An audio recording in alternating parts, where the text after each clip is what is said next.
Welcome back. You're watching DD India News Hour. I'm Gautam Roy, and before we go any further, another look at our top stories. The Maldives government suspends 3 deputy ministers over derogatory remarks against India on social media, which triggered the Explore Indian Islands hashtag on different online platforms. India's Prime Minister Narendra Modi lauds the Indian Navy's daring mission to rescue 21 crew members of a civilian vessel hijacked by pirates in the Arabian Sea. And counting is underway in the Bangladesh national elections after voting on Sunday, with the turnout estimated at 40%.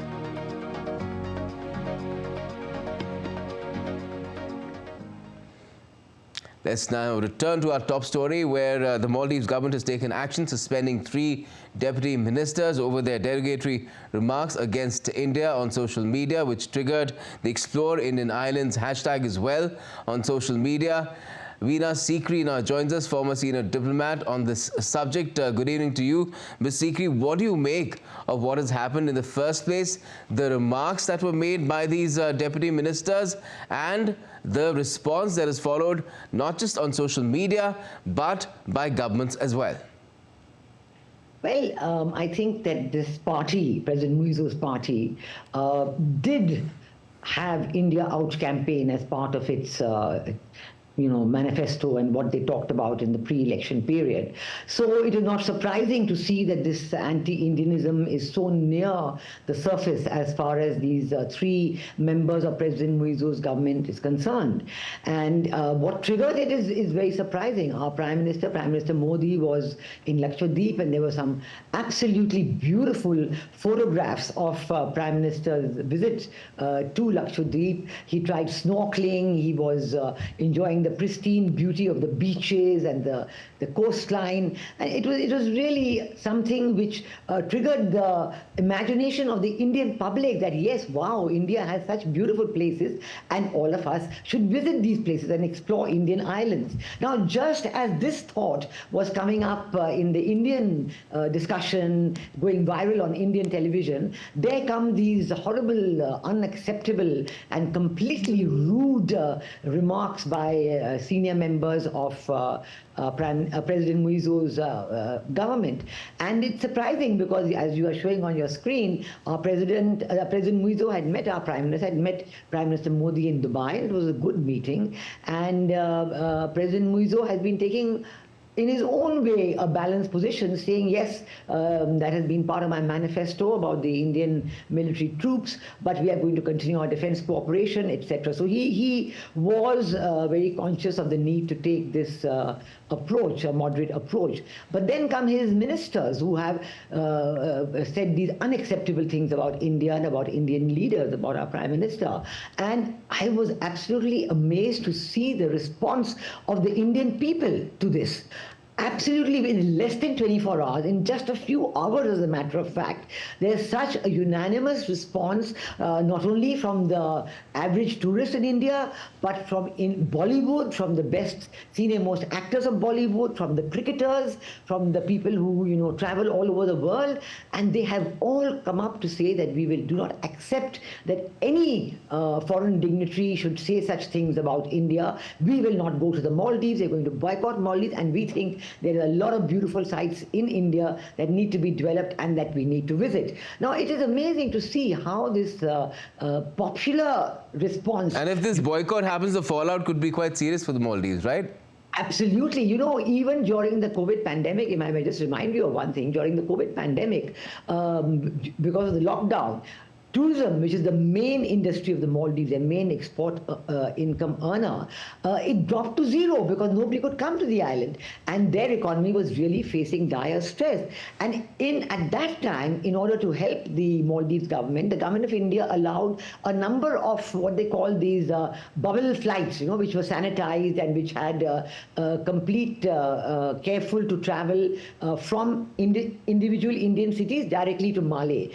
And that really saved saved the Maldives tourism industry. A large number of Indian visitors went there and stayed there for long breaks at a time, 1 week, 2 weeks, and it helped a lot. So we have seen very recently the impact of positive Indian tourist activity towards Maldives. In the same spirit, the opposite of Indian tourists leaving Maldives and shunning Maldives and going to other tourist destinations is going to be equally dramatic. And I'm sure it is with this in mind that President Muizo has taken immediate action, and he has suspended his 3 ministers, and he has said that they will no longer be a part of his government, and that their opinions are... How critical are having good ties for Maldives, with India, and how beneficial are they mutually as well?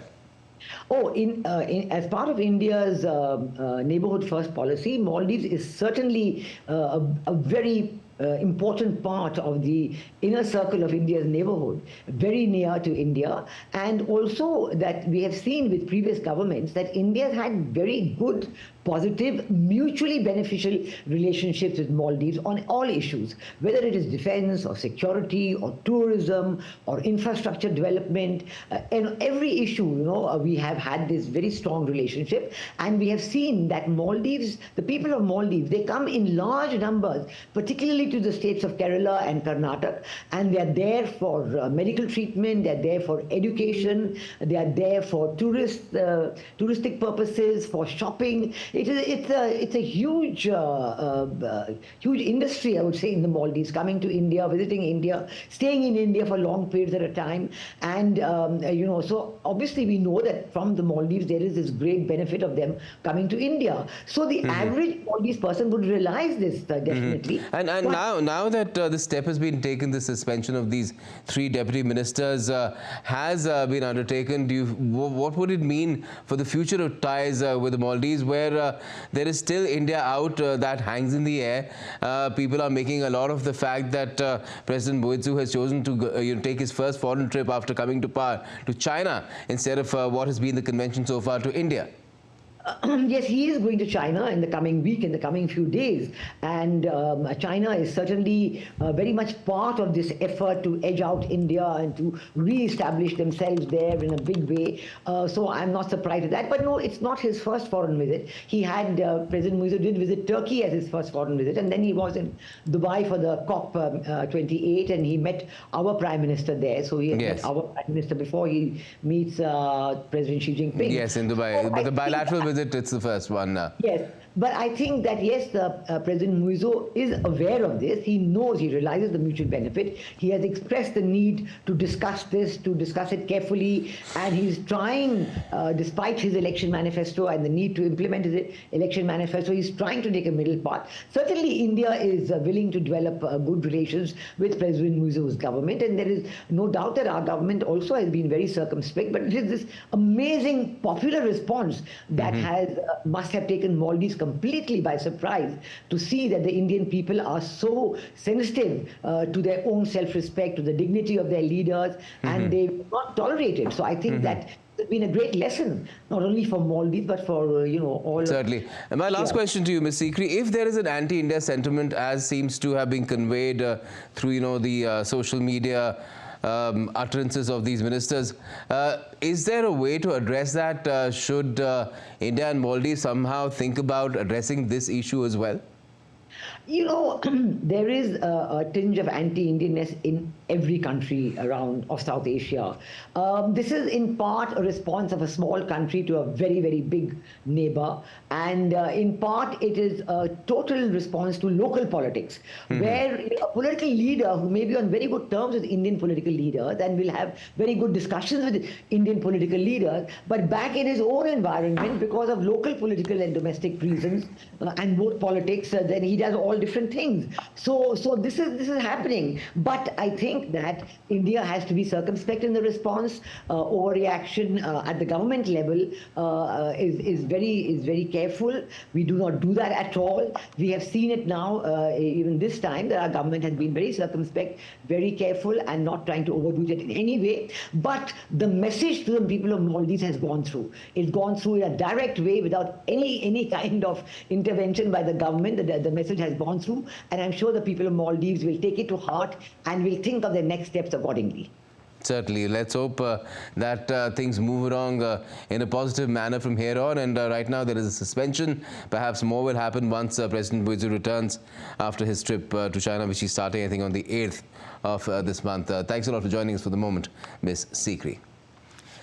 Now, in a major milestone for the Indian